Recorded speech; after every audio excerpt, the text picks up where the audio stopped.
So if we have a look at our first body paragraph, police powers and search and seizure. The point that we want to make in this paragraph is probably something along the lines of police need to balance public safety with the suspect's right to privacy and liberty. So that's really the idea that we're trying to get across in the paragraph. And to do that, we're going to need a variety of evidence. Remember that evidence can be things like legislation, cases, or media reports. So if we start with the main legislation governing police powers, we'd be looking at LEPRA. So LEPRA is the legislation that regulates police powers. And then we'd probably need to look at some specific examples of how LEPRA has been used. You might want to look at the LEPRA Public Safety Act, which was introduced after in response to the Cronulla riots. And with this amendment to the law, it meant that police have significant power to close licensed premises and disperse groups and things like that during times of a riot. Now, we want to be able to identify the balance that's required between police powers and public safety. So obviously, during a time of riot, it's really important that police have the power to protect the public, okay?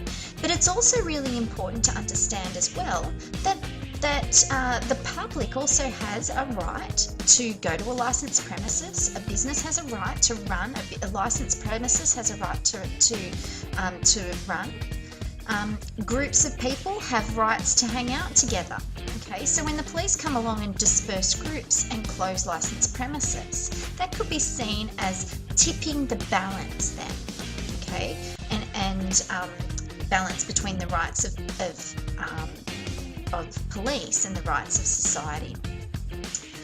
And there's also a concern that those police powers, those additional police powers, could be abused. The second sort of example that you might want to look at might be, for example, the consorting laws. The consorting laws are commonly known as the Bikie laws, and they relate to individuals' rights to consort with or to hang out with criminals. Okay, so if you have a criminal record, then it's against the law to hang out with other people that also have a criminal record. Okay, so this was put into place to try and stop bikie violence that was going on. Okay, because bikies were banding together and doing things like killing people in airports and stuff like that. So the purpose of the act was to prevent that kind of violence.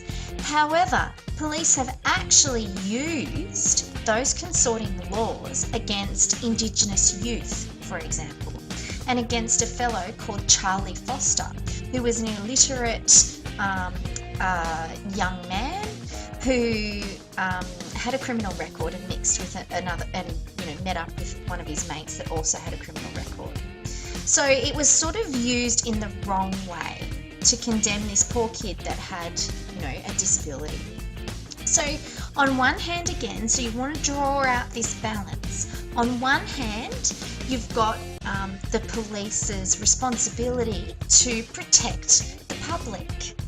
On the other hand, you've got, the public's right to consort with or to mix with whoever they like. The other example you might want to look at is police powers to search and seizure.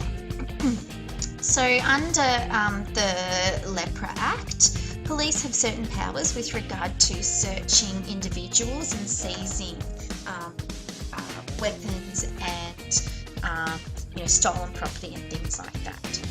So police are able to search and seizure, are able to search and seize. However, there is no responsibility of police to say to an individual that they have the right to say no.